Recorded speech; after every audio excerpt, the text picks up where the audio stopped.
Hey guys, in today's video we'll show you how to fade in and out your video in Hitfilm. First, import your video clips and add it to the timeline. Now navigate to FX panel.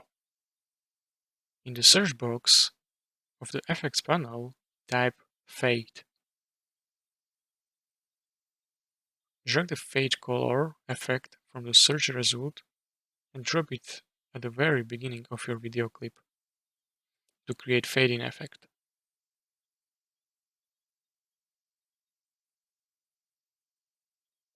To adjust duration of fade, position the time marker where you want to fade to start. Drag the bar under the timeline zoom.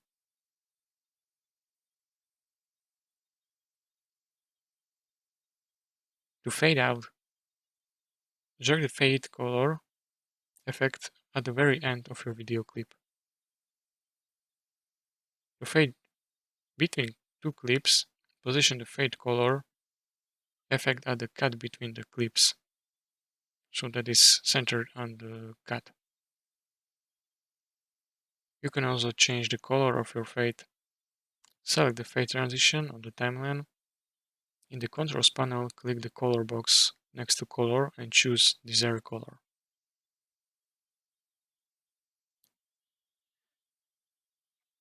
And that's it.